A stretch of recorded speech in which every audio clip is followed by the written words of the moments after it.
मुंबईत गेल्या 5 दिवसांपासून सुरू असलेलं उपोषण जरांगेंनी मागे घेतलं. मंत्री राधाकृष्ण विखे पाटलांच्या हस्ते जरांगेंनी उपोषण सोडलं. GR हाती आल्यानंतर जरांगेंनी उपोषण सोडण्याची घोषणा केली.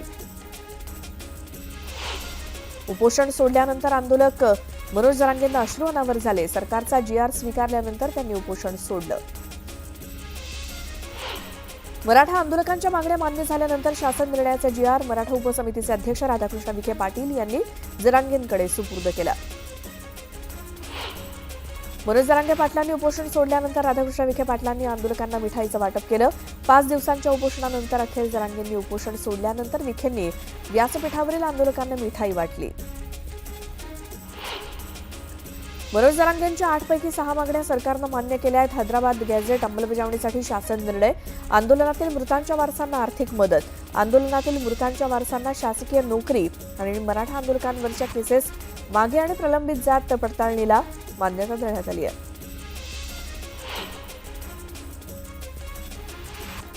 सातारा गॅझेट अंमलबजावणीसाठी सरकारला 1 महिन्याची तर मराठा कुणबी एकच शासन निर्णय या मागणीच्या अंमलबजावणीसाठी 2 महिन्यांची मुदत देण्यात आली आहे. मंत्री राधाकृष्ण विखे पाटील आणि शिवेंद्रसिंहराजे भोसले मनोज जरांगेंची भेट घेण्यासाठी गेले होते. यावेळी त्यांनी GRचा मसुदा जरांगेंना दाखवला. दरम्यान सातारा गॅझेट लागू करण्याबाबत शिवेंद्रराजेंनी जरांगेंना शब्द दिला. मागण्या मान्य झाल्यानंतर आंदोलक भाऊक झाल्याचं बघायला मिळालं. आरक्षणासाठी आतापर्यंत केलेला संघर्ष उलगडून सांगताना मराठा आंदोलकांना अश्रू अनावर झाले. गेल्या 6 दिवसांपासून मुंबईकरांना झालेल्या त्रासाबद्दल मराठा आंदोलकांनी जाता जाता मुंबईकरांची माफी मागितली. तर या 6 दिवसांच्या काळामध्ये केलेल्या सहकार्याबद्दल मुंबईकरांचे आभार देखील मानले. मनोज जरांगे पाटील उपचारासाठी छत्रपती संभाजीनगरमधल्या गॅलेक्सी हॉस्पिटलमध्ये भरती झालेत. सध्या गॅलेक्सी हॉस्पिटलमध्ये जरांगे पाटील यांच्यावर उपचार सुरू आहेत. अहिल्यानगर शहरामध्ये सकल मराठा समाजाच्या वतीनं छत्रपती शिवाजी महाराज चौकामध्ये महाराजांच्या पुतळ्याला पुष्पहार अर्पण करण्यात आला. त्यानंतर गुलाल उधळून आणि फटाके फोडून मराठा बांधवांनी जल्लोष केला.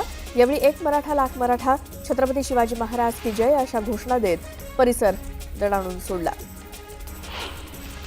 जरांगेंच्या आंदोलनाला यश मिळाल्यानंतर लातूर जिल्ह्यात देखील मोठ्या प्रमाणात जल्लोष करण्यात आला. लातूर शहरामध्ये ठिकठिकाणी फटाके फोडून मिठाई वाटत हा जल्लोष साजरा केला गेला. यावेळी नागरिकांनी ढोल ताशांच्या गजरावर फेटा देखील धरला.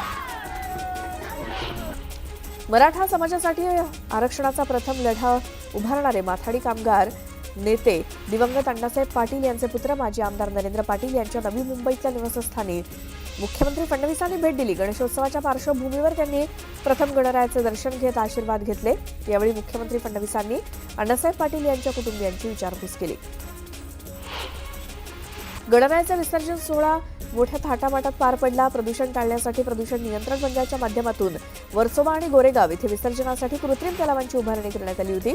यावेळी महाराष्ट्र प्रदूषण नियंत्रण मंडळाचे अध्यक्ष सिद्धेश कदम यांनी भेट देऊन तलावांची पाहणी केली. मावळात शेलारवाडी गावातील देखावा सर्वांचं लक्ष वेधून घेतोय. यावर्षी घरगुती गणेशोत्सवात उमा पार्वती आणि 12 ज्योतिर्लिंगांचा असा सुंदर देखावा सादर करण्यात आलाय. संपूर्ण भारतभर प्रसिद्ध असलेल्या 12 ज्योतिर्लिंगांच्या शिवलिंगांच्या हुबेहूब प्रतिकृती मातीच्या साह्यानं बनवण्यात आल्या. आळंदी इथल्या पाटील कुटुंबानं यंदाच्या घरगुती गणेशोत्सवात बाबा महाकाल भस्म आरती हा आकर्षक आणि पौराणिक देखावा सादर केलाय. हा देखावा उभारण्यासाठी तब्बल 1 ते 1.5 महिन्यांचा कालावधी लागला. या देखाव्यातील मूर्ती कागदी आणि कापडाच्या लगद्यापासून तयार करण्यात आल्या असून सर्वच मूर्ती इको फ्रेंडली आहेत. गोंदिया शहरातील श्री टॉकीजचा राजा गणेशोत्सव मंडळानं 21 फूट उंच भव्य अशा गणेश मूर्तीच्या 2 बाजूला 12 ज्योतिर्लिंगांचा देखावा साकारलाय. देशातील 12 ज्योतिर्लिंगांचं दर्शन घेणं ज्या भाविकांना शक्य होत नाही अशा भाविकांना गोंदियातच दर्शन व्हावं या हेतूनं हा देखावा साकारण्यात आलाय. कराडच्या तांबरू येथे जिल्हाधिकारी संतोष पाटील यांच्या उपस्थितीत हिंदू मुस्लिम बांधवांनी एकत्रित येत गणरायाची आरती केली. संगम गणेश मंडळाकडनं मागील 25 वर्षांपासून हा उपक्रम राबवला जातोय. मावळात योगिता भेगडे यांनी घरगुती देखाव्यात शंकराच्या जटेतून गंगावतरण हा अद्वितीय असा पौराणिक देखावा साकारलाय. या देखाव्यामध्ये पुराण कथातील गंगा अवतरण प्रसंगाचं सजीव चित्रण दाखवण्यात आलंय.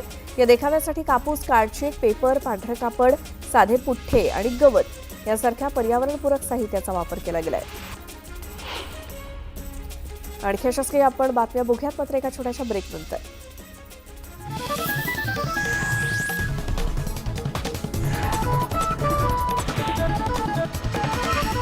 सरकारकडून जीएसटी व्यवस्थेत मोठे बदल करण्याची तयारी सुरू झाली आहे.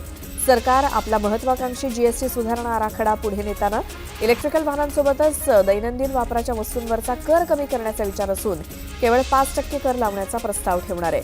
सुधारणा आराखड्याचा विचार करण्यासाठी जीएसटी परिषदेची आसपासचे 2 दिवस बैठक होणार आहे. 7व्या फेरीत कला, वाणिज्य आणि विज्ञान अशा 3ही शाखा मिळून मुंबईमध्ये 11वीच्या 1,86,690 जागा रिक्त असल्याचं शिक्षण विभागाच्या आकडेवारीतून स्पष्ट झालंय. तर प्रवेश प्रक्रिया खूपच लांबल्यामुळे विद्यार्थ्यांचं शैक्षणिक नुकसान होत आहे. भारतीय सिनेमांचा सुवर्णकाळ पाहिलेली एक पडदा सिनेमागृह काळाच्या पडद्याआड जात आहे. बंद झालेली भारत माता सारखी बरीच सिनेमागृह अद्यापही सुरू झालेली नाहीत. मल्टिप्लेक्सच्या स्पर्धेत मुंबईतील 125 पैकी 75 एक पडदा सिनेमागृह मागील 10 वर्षात बंद पडली आहेत. सध्या शहर आणि उपनगरांमध्ये साथीचे विविध आजार बळावलेत.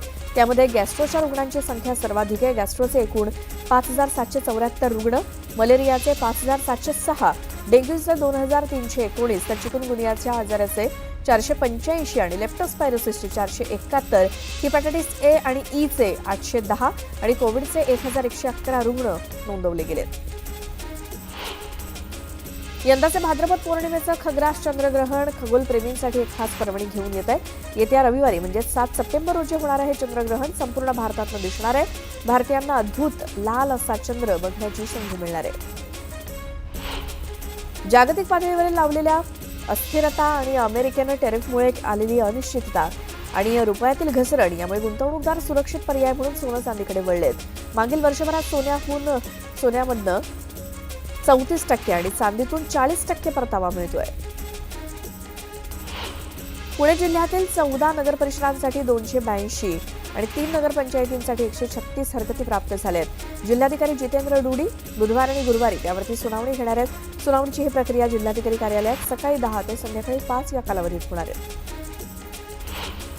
दक्षिण मध्य रेल्वेच्या हैदराबाद विभागात 2 सप्टेंबर रोजी ट्रॅफिक ब्लॉकमुळे रॅक उपलब्ध नसल्यामुळे आज आणि उद्याच्या काही गाड्या रद्द करण्यात आल्या. अचानक गाड्या रद्द केल्यामुळे याचा रेल्वेच्या वेळापत्रकावरती परिणाम झालाय. गणेशोत्सवासाठी कोकणात गेलेल्या लाखो गणेश भक्तांचा परतीचा प्रवास सुरू झालाय. मुंबईकडे जाण्यासाठी कोकणवासियांची लगबग सुरू झाली असून कोकण रेल्वे हाऊसफुल झालेल्या आहेत. रेल्वे स्थानका मात्र गर्दीनं गजबजली आहेत. चोपडा तालुक्यात झालेल्या मुसळधार पावसामुळे कापसाचं मोठ्या प्रमाणात नुकसान झाले. त्यामुळे हवालदिल झालेल्या शेतकऱ्यांना प्रशासनानं पंचनामे करून नुकसान भरपाई द्या अशी मागणी केली आहे. रावेर तालुक्यात घरकुल संबंधी तक्रार निवारण सभेचं आयोजन करण्यात आलं होतं. आमदार अमोल जावडेंसह आमदार चंद्रकांत पाटील यांच्या उपस्थितीत ही सभा घेण्यात आली. यावेळी नागरिकांच्या तक्रारी तात्काळ सोडवाव्यात अशी तंबी त्यांनी अधिकाऱ्यांना दिली.